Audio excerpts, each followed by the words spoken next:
আমাদের রাজ্য নেতৃত্ব পাঠিয়েছে, ও রাজ্য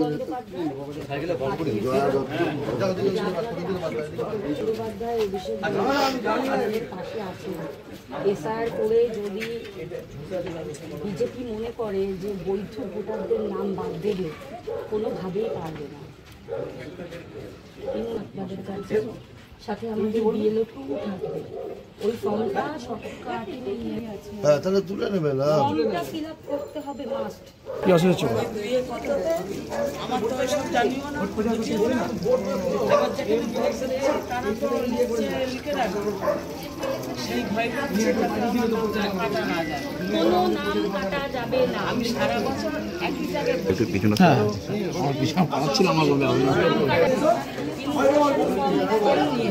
ওই ফর্মটা অবশ্যই ওটাই আসুন। আর আমাদের নেতা অভিষেক বন্দ্যোপাধ্যায় আমাদের পাঠিয়েছেন মমতা বন্দ্যোপাধ্যায়ের নির্দেশে আপনাদের পাশে থাকার আশ্বস্ত আমরা দিচ্ছি। এবং আমাদের তৃণমূল কংগ্রেসের না, আমাদের যে প্রধানমন্ত্রী নরেন্দ্র মোদী উনি দেখাতে পারবেন ওনার বাবার সার্টিফিকেট না। আমরা এসেছি, আমাদের অভিষেক বন্দ্যোপাধ্যায় পাঠিয়েছেন। হ্যাঁ, আপনাদের এমএলএ সাহেব আছেন, চেয়ারম্যান সাহেব আছেন, আপনারা একদম চিন্তা করবেন না। ইনভিটেশন ফর্ম বিএলও এনে আপনাদের দেবে, ওই ফর্মটা অবশ্যই ফিল আপ করবেন।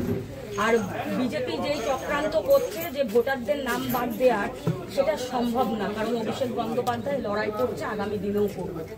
কোনো বৈধ মারা গেছে না, আজকে ঘুরে দেখলেন পুরো জায়গাটা, কি বলবেন, কি কথা হলো তাদের সঙ্গে, কি আশ্বাস দিলেন?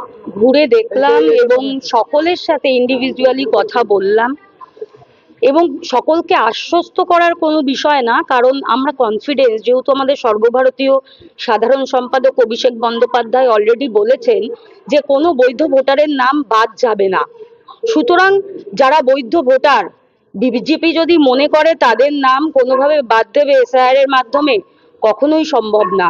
অভিষেক বন্দ্যোপাধ্যায় যা বলেন বাস্তবে সেটা রূপও দিয়ে থাকেন। কোনো বৈধ ভোটারের নাম এসআইআর এর মাধ্যমে বিজেপিরা বাদ দিতে পারবে না। অনেকে বলছে যে তাদের কাগজপত্র নেই, আমি শুনলেন যেটা কি, যেখানে কি কাগজপত্র নেই বলতে যেটা বলছে মা বাবার কাগজপত্র নেই, তো সেক্ষেত্রে আমরা তো প্রশ্ন করেইছি যে আগে নরেন্দ্র মোদী নিজের মা বাবার পরিচয়পত্র দেখাক, কাগজপত্র দেখাক, তিনি আগে দেখাক, তারপর আমরা এটা নিয়ে চিন্তা করব।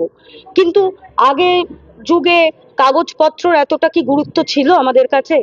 এখন সোশ্যাল মিডিয়া, আগে 20-30 বছর আগে সোশ্যাল মিডিয়া বলে কিছু ছিল? 20-30 বছর আগে এই যে এত খবরের চ্যানেল, এত নিউজ, সেগুলো কি ছিল? আমরা রেডিওতে খবর শুনতাম। সুতরাং আপডেট হচ্ছে সময় আস্তে আস্তে। তো যেভাবে দল আমাদের নির্দেশ দেবে, অভিষেক বন্দ্যোপাধ্যায় নির্দেশ দেবেন, আমাদের সর্বভারতীয় সভানেত্রী মমতা বন্দ্যোপাধ্যায় যেভাবে নির্দেশ দেবেন, আমরা সেভাবে নির্দেশ পালন করব। আমরা কোনো অন্যায়ের সাথে আপোষ করিনি, আগামী দিনেও করব না। দিল্লির জমিদাররা যদি মনে করে যে বাংলায় এসআইআর করে বৈধ ভোটারদের নাম বাদ দেবে, সেটা তাদের ভ্রান্ত ধারণা, কারণ বাংলার মাটিতে বাংলার বাঘিনীর নাম মমতা বন্দ্যোপাধ্যায়। যত দিন যাচ্ছে মৃত্যুর সংখ্যা বাড়ছে, মানুষের মধ্যে কি কোথাও ভয়টা কাজ করছে? হ্যাঁ, বিজেপির তো এটাই কাজ, যে মানুষকে সবসময় ব্যস্ত রাখা।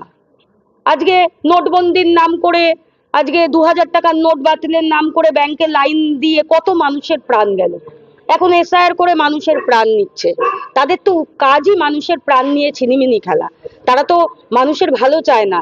নরেন্দ্র মোদী, অমিত শাহ ভাই ভাই, নিজেদের স্বার্থের বাইরে কিছু বোঝে না।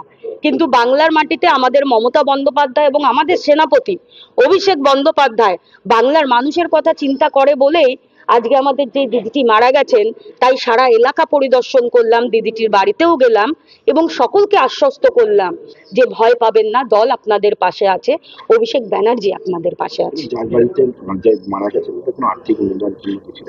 না, আর্থিক অনুদানের থেকেও বড় কথা, আমরা ওনাদের পাশে আছি। অনুদান তো শেষ কথা না।